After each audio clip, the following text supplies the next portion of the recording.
Aujourd'hui, c'est pas une mince affaire parce que je m'octroie la charge de vous faire comprendre le chapitre sur les nombres complexes. Donc, c'est une vidéo qui s'adresse essentiellement aux élèves de terminale qui ont choisi l'option maths experte, mais également peut-être aux élèves qui sont en première année de cycle supérieur, en maths sup, en première année de licence, et qui n'ont pas forcément les idées au clair, d'autant qu'il y en a certains qui n'ont pas choisi la maths experte et qui se retrouvent un petit peu embourbés dans ce monde étonnant, ce monde parallèle des nombres imaginaires et des nombres complexes. Alors, comme on est en France, il n'est pas toujours évident de parler des nombres complexes parce qu'il y a ce débat autour de la racine carrée de -1. Il y a les fervents défenseurs de l'idée que I, l'identité imaginaire, vaut la racine carrée de -1, et ceux qui s'opposent complètement à ce postulat et qui préfèrent définir que I carré vaut -1. Donc, si vous êtes un débutant total, en fait, l'idée première des nombres complexes va vous être expliquée dans la vidéo que je vais sortir prochainement sur Jérôme Cardan, sur sa vie et sur la méthode de Cardan que j'ai détaillée, qui fera d'ailleurs un sujet de grand oral absolument passionnant pour ceux qui voudraient s'y attacher. Concrètement, on s'est rendu compte que la formule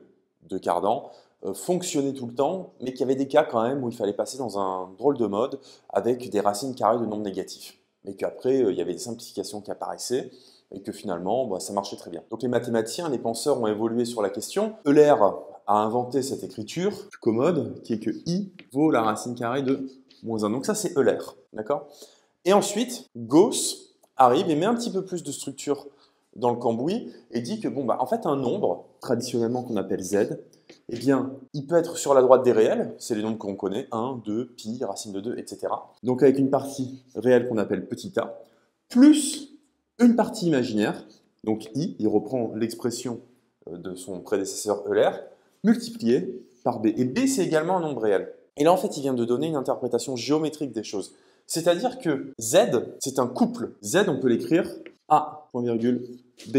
Donc c'est un point qui a des coordonnées A et B. Donc si je me place ici, je vais prendre arbitrairement le A qui est ici et le B qui est ici. Eh bien mon nombre complexe Z, il est ici. Et on parle d'affixe de Z. On ne parle pas de coordonnées de Z, on parle de l'affixe de Z. Et donc, ça, ce sont ces coordonnées dans le plan qu'on dit cartésien. On va avoir une autre façon de le représenter, ce qu'on appelle les coordonnées polaires. Parce que concrètement, notre nombre complexe, eh bien, on peut très bien le définir, comme on l'a dit, avec des coordonnées qui sont cartésiennes. Donc, on est à A suivant l'axe des abscisses et à B suivant l'axe des ordonnées. Mais on peut également dire, on se trouve à une certaine distance de l'origine. Bon, gros fail, donc on se trouve à une certaine distance de l'origine, donc ce trait bleu, qu'on appelle traditionnellement le module de Z. Et si on nous donne une deuxième information qui est l'angle effectué par Z par rapport à l'axe des abscisses, qu'on appelle l'argument de Z, eh bien, on a les coordonnées qu'on dit polaires, c'est-à-dire que Z, on pourrait très bien dire que c'est R, θ. Ça marche pareil. Vous voulez interpoler un individu dans le plan, soit vous avez ses coordonnées cartésiennes, soit vous avez ses coordonnées polaires. Ça marche de la même manière. Alors, il n'est pas très compliqué de voir qu'ici on a un triangle rectangle et que pour trouver la valeur de R, il suffit d'invoquer votre théorème préféré, le théorème de Pythagore. Eh bien, c'est A au carré plus B carré qui vaut R carré. Et par conséquent, R, c'est la valeur positive, donc racine de A carré plus B carré. Ça, c'est pas du tout compliqué. Maintenant, on sait que le cosinus de θ, c'est quoi? Eh bien, c'est l'adjacent qui vaut petit a divisé par l'hypoténuse, qui vaut R. Et que le sinus de θ, à l'inverse, c'est l'opposé, donc qui vaut petit b, ici, divisé par le module qui vaut R. Bon, et alors, pour trouver l'argument, on va faire un petit peu de trigonométrie après, mais on y reviendra parce que souvent, on vous dit oui, alors vous utilisez l'arc cos, l'arc sin, et après vous regardez où est-ce qu'on se trouve, mais il faut connaître bien les valeurs remarquables. Moi, je préfère utiliser l'arc tangente, mais du coup, on va y revenir après. Ce que je voudrais vous dire, c'est que si on reprend notre forme qu'on dit algébrique de notre nombre complexe, donc qui est A plus I fois B, je rappelle que A et B sont des nombres réels, eh bien, on peut remplacer, puisqu'on a dit ici, par ce qu'on a fait là, que A, c'était R cos θ, et que B, c'est R sin θ. D'accord? Par conséquent, si je remplace A et B dans mon écriture de Z, j'ai que Z, c'est R cos θ plus IR sin θ. Bon, on va factoriser par R. On se retrouve avec du R, facteur de cos θ plus I sinus θ. Et on obtient la fameuse forme trigonométrique du complexe. Vous voyez qu'en fait, c'est vraiment... Jusque-là, les nombres complexes, on pourrait les étudier en troisième, d'accord? Il ne faut pas le faire, mais on pourrait le faire. Parce qu'à partir du moment où vous acceptez ce truc-là, Tout ça, c'est que de la trigonométrie de base. Il y a une troisième forme pour les nombres complexes, qui est la forme exponentielle. Mais alors, d'où vient cette forme exponentielle? En fait, c'est pas extrêmement compliqué. On va imaginer que z, c'est entre guillemets une fonction de θ. Donc z de θ, on a dit que c'était r cos θ plus i sin θ. Bon. Moi, ce que je vous propose, c'est de considérer un autre argument, θ', et de calculer z de θ plus θ', en utilisant les formules de duplication des sinus et des cosinus. Alors, je vais les écrire ici. On n'a que cos de θ plus θ', c'est cos θ, cos de θ', moins sin θ, sin de θ'.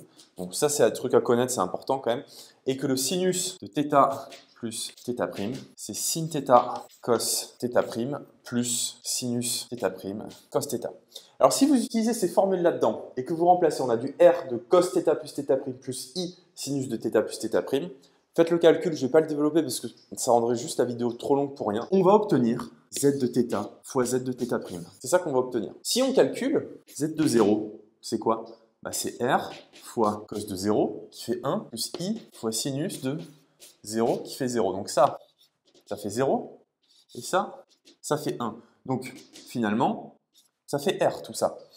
Et si on calculait la dérivée de z de θ, ça nous donnerait quoi? Ça nous donnerait du r multiplié. C'est quoi la dérivée du cosinus? C'est moins sinus de θ. C'est quoi la dérivée du sinus? C'est cosinus, donc plus i cos de θ. Ok? Pour l'instant, on n'a pas l'air très avancé, mais regardez, avec un petit peu de roublardise, on a du r multiplié par, c'est quoi ici le moins? Par définition, c'est i fois fois sinus θ, parce que i fois i, ça fait moins 1, plus i cos de θ. On va sortir un i, on se retrouve avec du ir fois cos θ, plus i sin θ. Et ça, c'est quoi? Eh bien, c'est notre z de θ. Et maintenant, je vous invite à réfléchir à quelle fonction transforme les sommes en produits, quelle fonction vaut, alors ici, 1 en 0, là j'avais mis le module devant, donc il reste r, et quelle fonction est égale à sa dérivée? Il n'y en a pas 50, c'est la fonction exponentielle. Alors là, vous allez vous dire, oui, mais attends, c'est quoi cette arnaque?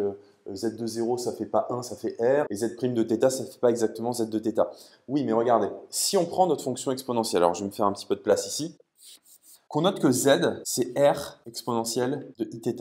Que vaut Z0? Eh bien, ça fait R exponentielle de 0, exponentielle de 0 faisant 1, il me reste R. Que vaut Z de θ plus θ'? Eh bien, ça me fait bien R exponentielle de Iθ multiplié par exponentielle de Iθ'. Et que vaut Z de θ'? Eh bien, ça me fait bien, on va avoir le I, puisque c'est une fonction de θ qui va sortir, on va bien avoir du I, R exponentielle Iθ. Donc, ça vérifie à l'argument près toutes les propriétés de la fonction exponentielle. C'est pour ça qu'on a ce lien entre les nombres complexes et la forme exponentielle qui est vachement plus pratique. La forme exponentielle est vachement plus pratique. Pourquoi est-ce qu'elle est vachement plus pratique? Eh bien parce que quand vous allez avoir des exercices où on va vous mettre par exemple, donner la forme algébrique du nombre complexe 1 plus i racine de 3 sur 1 plus 2 racine de 3, le tout puissance 250, à part si vous avez 3 jours devant vous et que vous fassiez tous les calculs, vous passez par la forme exponentielle et tout est beaucoup plus simple. Et de la forme exponentielle, on trivialise, je vais écrire là-bas, on trivialise totalement la formule de 2 moivres. Et là, j'insiste là-dessus. J'en ai marre qu'on dise la formule de moivre. Abraham, 2 moivres. Donc c'est la formule de 2 moivres. Tout comme les formules de Morgan, c'était monsieur de Morgan. Donc c'est les formules de 2 Morgan. C'est un petit peu lourdingue, mais écoutez, on n'a pas à tronquer le nom des gens. Abraham de Moivre, je vous ai dit que j'avais fait la vidéo sur Jérôme Cardan. Je vais m'attaquer à la vie d'Abraham de Moivre et de James Stirling. Et on va démontrer la formule de Stirling, accessible globalement pour les lycéens dans ma démarche d'historisation de la science. La formule de De Moivre, qu'est-ce qu'elle dit? Elle dit tout simplement que cos θ plus i sin θ puissance n, c'est égal, alors je vais écrire en dessous pour avoir la place, à cos nθ plus i sinus nθ. C'est ça que dit la formule de De Moivre, et quand on utilise la forme exponentielle, bah c'est totalement trivial, puisque regardez que exponentielle de iθ puissance n, ça fait bien, exponentielle de i n θ. Voilà, extrêmement simple. On a dégrossi pas mal de choses sur les nombres complexes, on va récapituler. Un nombre complexe, en fait on dit complexe pas parce que c'est compliqué, c'est pas au sens d'un nombre compliqué. C'est un complexe au sens, il y a addition, il y a ajout, à la fois d'un nombre réel et d'une structure imaginaire, pseudo-imaginaire, qu'on appelle I, qui a la vertu, la propriété d'avoir un carré négatif. D'accord. Il n'y a qu'en France qu'on s'interdit d'écrire ça. Vous allez aux États-Unis, les plus grands mathématiciens américains utilisent I égale racine de moins 1, ça pose de problème à personne. En France, il ne faut pas le dire, d'accord, donc je ne vais pas m'y risquer. De toutes les manières, quand on écrit I, c'est un peu pour mettre la poussière sur le tapis. D'accord, c'est juste une notation. Bon, ceci étant dit, je vous avais dit tout à l'heure, oui, il va falloir qu'on s'attaque à l'argument de Z. Parce qu'en fait, ce qui va nous intéresser quand même, c'est de trouver cet argument de Z. Alors, on va prendre un exemple, ce sera le plus simple. On va prendre un exemple. On va prendre que Z, c'est 1 plus I. Alors, 1 plus I, on pourrait le placer dans le plan, on va dire que 1, c'est ici, et I, alors ça veut dire qu'on a 1 fois I, concrètement, ça il faut bien être clair, c'est 1 fois I, donc ça veut dire qu'ici il faudrait se mettre à 1, d'accord? Et on vient à la jonction des deux, on se retrouve ici, d'accord? Ce serait notre Z, ici. Bon, alors pour calculer le module, c'est très simple, le module, c'est la racine carrée de 1 au carré plus 1 au carré, donc la racine de 2. Bon, on sait que le cosinus de θ, c'est égal à quoi? C'est égal à la partie réelle, qui vaut 1, sur le module, donc 1 sur racine de 2, comme chacun sait, fait racine de 2 sur 2, et que le sinus de θ, c'est la même chose, sauf que cette fois-ci, c'est la partie imaginaire, donc 1 aussi, sur racine de 2, donc racine de 2 sur 2 également. Quand est-ce que le cosinus vaut racine de 2 sur 2 et le sinus fait racine de 2 sur 2? Tout le monde le sait, c'est quand l'argument fait pi sur 4. Oui, certes, mais le problème, c'est que là, c'est que des cas faciles, où les trucs tombent tout pile poil, nickel. Quand ça tombe pas tout pile poil, c'est un petit peu plus embêtant. Vous êtes obligé d'utiliser la calculatrice, et vous savez que dans l'intervalle 0,2pi, il y a toujours deux solutions, d'accord? Quand est-ce que le cosinus fait 1 sur racine de 2? C'est à deux endroits, c'est en pi sur 4 et moins pi sur 4. Quand est-ce que le sinus fait racine de 2 sur 2? C'est en pi sur 4 et 3 pi sur 4. Et la calculatrice ne vous donne qu'une solution. Alors, je crois que généralement, les calculatrices nativement renvoient la valeur positive. Mais le plus simple, c'est d'utiliser l'arc tangente. Alors attention avec tangente, puisqu'il y a des fois où elle n'est pas définie. Donc en fait, là il faut que vous soyez intelligent, c'est que si vous avez un nombre réel positif, vous savez que l'argument c'est 0, d'accord, parce qu'on est dans cette partie du cadre, donc il n'y a pas d'angle. Si on a un nombre réel négatif, on est dans cette partie du cadre, et donc on a un argument de 180. Si on a un nombre qu'on dit imaginaire pur, avec une partie imaginaire qui est positive, vous savez qu'on est ici, et donc que l'argument c'est pi sur 2. Et si on a un nombre imaginaire pur qui est négatif, on va être là-dedans, et donc l'argument sera moins pi sur 2. Mis ces cas de côté, on peut utiliser que θ, l'arc tangente de A sur B. Et là, ça vous renvoie sans ambiguïté l'argument. Okay, encore une fois, il faut mettre de côté les cas problématiques, parce que la tangente, elle n'est pas définie sur 0,2 pi. Il faut faire attention au moment où le cosinus va s'annuler. C'est-à-dire en pi sur 2 et moins pi sur 2, modulo de pi évidemment à chaque fois. Il va sans dire que pour faire les nombres complexes, il faut que vous soyez allé sur la trigonométrie, parce que tout est relié. Ça, c'est pour les grandes lignes. Donc sur les nombres complexes, on va passer à la suite, je vais faire un peu de propre. Alors je vous ai mis les petits récaps sur ce qu'on a dit sur la première partie. On va un petit peu avancer dans le cours, et on va noter quelques propriétés importantes de l'argument. L'argument se comporte comme un log, au sens que l'argument de z fois z', donc z et z' sont deux nombres complexes différents, c'est l'argument de z plus l'argument de z'. Je vous dis, pour vous aider à le retenir, ça se comporte comme un log. Apprenez-le, c'est pas très difficile à démontrer, encore une fois, ça rendrait juste la vidéo un peu trop longue pour rien. Je fais toujours la distinction, ce que vous devez comprendre, ce que vous devez savoir, ce que vous devez apprendre. Ça, je vous conseille de l'apprendre, et pour le comprendre, essayez de gratter un petit peu et de faire la démonstration. Je vous assure, c'est pas compliqué. L'argument de z à la puissance n, c'est n fois l'argument de z, donc comme un log. L'argument de z sur z', c'est l'argument de z, l'argument de z'. Il y en a d'autres, mais comme je vous le dis, le formulaire est hyper exhaustif, ça sert à rien que j'écrive tout, de toutes les manières, vous l'avez sous les yeux. Ce que j'essaie de faire, c'est de vous donner les clés de la compréhension pour que vous puissiez comprendre votre formulaire. Voilà, apprendre bêtement, c'est jamais une bonne idée. Bon, on a dit tout ce qu'il y avait à dire, et il vient de me passer par la tête une information importante, peut-être un oubli de ma part, du moins chronologiquement, j'aurais peut-être dû le dire avant. Je n'ai pas parlé de ce qu'était le conjugué d'un complexe. Quand on a z, qui est un nombre complexe a plus ib, on note z bar son conjugué, qui est a moins ib, d'accord? Donc, le conjugué, en fait, vous allez vous en servir surtout dans les exercices. Il va y avoir des exos avec quelques carabistouilles avec conjugué. Globalement, vous avez que le module de z, c'est la même chose que le module de z bar. L'argument de z, c'est l'opposé de l'argument de z bar. Le conjugué, on va surtout s'en servir dans les cas comme ça. Si jamais je vous demande de donner la forme algébrique d'un nombre complexe, qui est écrit par exemple comme ça. 3 sur 1 plus i. Ben là, en fait, vous allez multiplier en haut et en bas par le conjugué du dénominateur. Donc ça va faire du 1 moins i sur 1 moins i, en haut et en bas. Et si on développe, donc ça nous fait du 3 moins 3i. Et en bas, on a a plus b facteur de a moins b, ce qui nous donne a carré moins b carré. Attention, dans les complexes, c'est a carré plus b carré. Donc 1 au carré, plus i fois i, ça fait moins i au carré faisant moins 1. Au final, on se retrouve avec plus 1. Et là, on a du 3 moins 3i sur 2, ce qui nous fait du 3 demi, moins 3 demi de i. Voilà. C'est ce qu'il y avait à dire sur le conjugué. Enfin, il y a sûrement plein d'autres choses à dire sur le conjugué, mais ce sera un cours magistral de 4 heures. Si on veut rentrer dans absolument tous les détails, toutes les propriétés de tous les outils qu'on manipule quand on traite un chapitre de maths, on n'en finit pas. Là, je vous donne les grandes lignes. Alors, il y a un truc qui est très important aussi dans les complexes. Je ne sais pas si vous le faites en terminale, mais en tout cas, ça va servir aux élèves des cycles supérieurs. C'est comment est-ce qu'on retrouve les fameuses formules de l'air. C'est très simple. On a dit tout à l'heure que les nombres complexes, on pouvait les écrire exponentielle iθ ou cos θ plus i sin θ. D'accord? C'est la forme exponentielle. Alors, je n'ai pas mis le r en facteur, ça ne change rien. Le truc se simplifie, donc on n'a qu'à prendre r égale 1. Si je prends exponentielle de moins iθ, j'ai cos de moins θ, sauf que cos, c'est une fonction paire. Donc cos de moins θ, c'est pareil que cos de θ. Plus i sinus de moins θ, sauf que ça, c'est impair, donc je vais mettre le moins ici. Ce sera plus simple. Si on somme les deux lignes, je me retrouve avec exponentielle iθ plus exponentielle de moins iθ égale cos θ plus cos θ, ça me fait 2 cos θ. Et là, les i sin θ se simplifient. Le 2, je le passe de l'autre côté. J'ai démontré ma formule du cosinus et vous faites la même chose, mais en faisant moins. On a exponentielle iθ moins exponentielle de moins iθ qui est égal à cos θ moins cos θ, ça fait 0. I sin θ moins i sin θ, ça fait 2i sin θ. On divise par 2i. Et on se retrouve avec les belles formules de l'air. Voilà, c'est pas très compliqué. Je vais vite, hein. Oui, ça c'est sûr, je vais vite. C'est une vidéo YouTube, vous avez tout le temps de reprendre, de vous concentrer. Hein. Souvent, les élèves, on fait les calculs, sont comme ça. Si vous n'êtes pas bon en calcul, c'est pas de notre faute, c'est de la vôtre.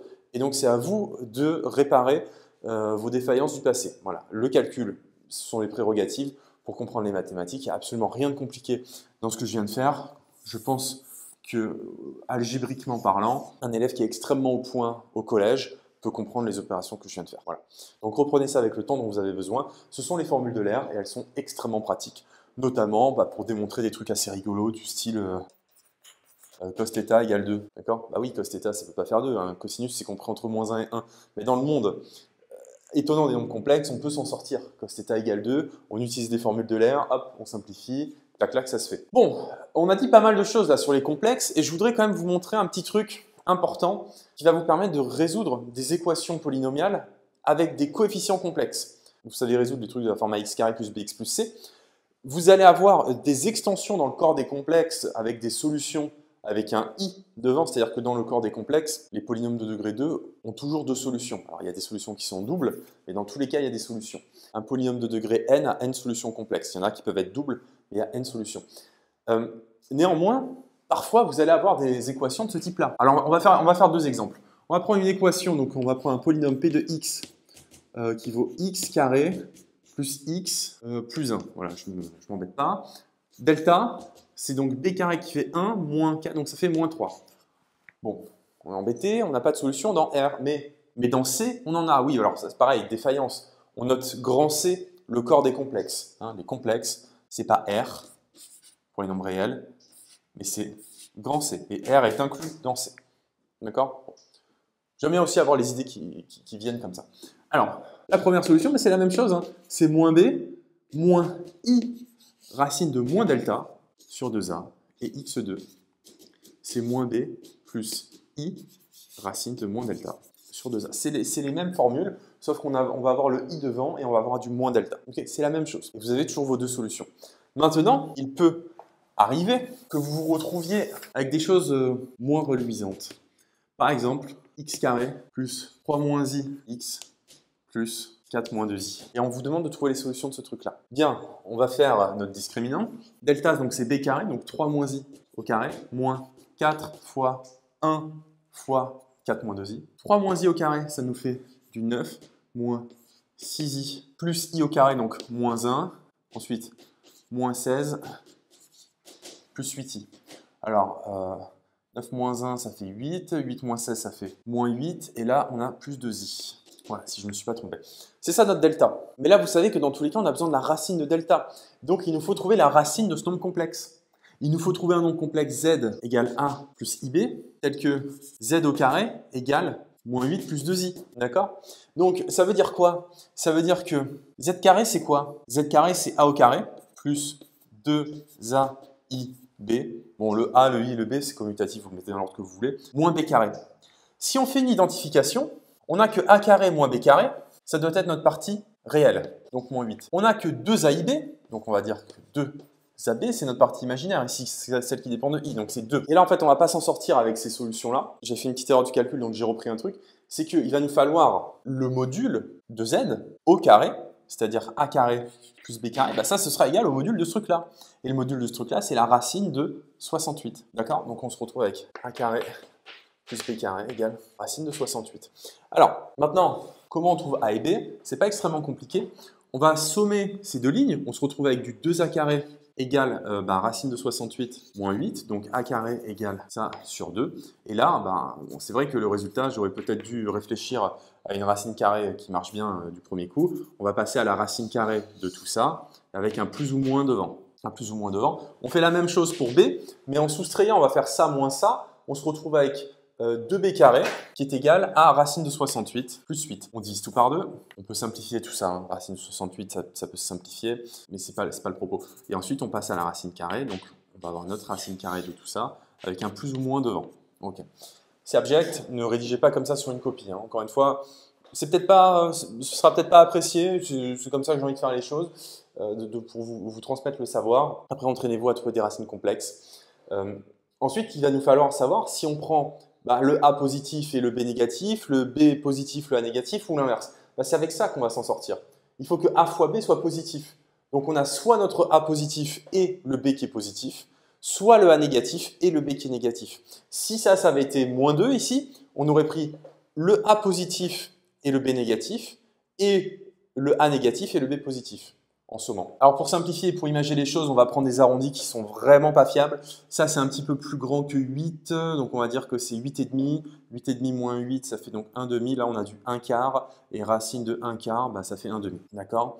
À la volée. Et ça nous fait du 16 à peu près, parce que ça fait à peu près 8. 8 plus 8, 16. 16 sur 2, ça fait 8. Et donc racine de 8, 8, ça fait 2 racines. Donc ça fait à peu près racine de 2. Voilà. C'est pas égal, hein, mais à peu près. Du coup, notre z, notre racine première, ce serait 1 demi plus i racine de 2. Et la deuxième racine, moins 1 demi, moins i racine de 2. Voilà, les deux racines carrées qui nous permettraient de répondre à la question, en appliquant les formules que j'ai écrites ici, de répondre aux racines de ce polynôme de degré 2 à coefficient complexe. Voilà, donc on a dit pas mal de choses dans ce cours un peu à la volée. Il y a encore des choses à dire. Mais pour éviter d'avoir une vidéo trop longue, je vais un petit peu accélérer, ne pas être trop lourd. Alors, on a les nombres complexes, on a un autre ensemble qu'on appelle U. C'est l'ensemble des nombres complexes qui ont un module qui vaut 1. Donc pareil, si ça vous intéresse, renseignez-vous un petit peu là-dessus, faites des exercices. Il y a tout un tas de propriétés, encore une fois. On en parle dans les cours, on en parle, mais c'est pas non plus giga intéressant. Ensuite, il y a un truc qui est important, c'est les racines énièmes de l'unité. Les racines énièmes de l'unité, bon d'ailleurs on peut mettre un S, hein, racine énième de l'unité, c'est de trouver justement la racine carrée, là où les racines carrées de 1, là où les racines cubiques de 1, enfin de tous les nombres complexes justement qui appartiennent au cercle unité. Donc si on prend 1, vous savez bien que ces racines carrées, c'est 1 et moins 1. Mais si je vous demande les racines cubiques de 1, ça revient à résoudre z cube égale 1, c'est équivalent à z cube moins 1 égale 0. Et ça, c'est équivalent à quoi? Eh bien, on voit que 1 est racine, forcément. Donc, à z moins 1, facteur de z carré plus z plus 1 égale à 0. Et ça, vous pouvez trouver ses racines aussi. Vous pouvez également trouver ses racines. Et vous faites la même chose pour z4 égale 1, z5 égale 1, etc. Et on va utiliser la forme exponentielle. Mais ça, je ne le détaille pas ici. Pourquoi? 1. Je le répète souvent, là, je suis à plus de 50 minutes de tournage. J'ai pas envie d'avoir une vidéo de 50 minutes, parce que quand il y a une vidéo de 50 minutes, ça va pas vous donner envie de cliquer sur la vidéo et de regarder le cours, parce que vous allez vous dire, ouais, c'est trop long. Et 2, je le détaille dans ma vidéo sur Jérôme Cardan. Enfin, je le détaille. J'en parle un petit peu plus en détail dans ma vidéo sur Jérôme Cardan. On utilise les racines énièmes de l'unité pour résoudre les polynômes de degré 3. J'espère avoir été le plus exhaustif possible. Encore une fois, j'essaye de me restreindre aux cours de terminale et début d'année de cycle sup. Si ça vous a plu, pensez à le faire savoir. Et si vous avez des questions, vous me les notez en commentaire. Et je vous dis à très vite pour un prochain cours.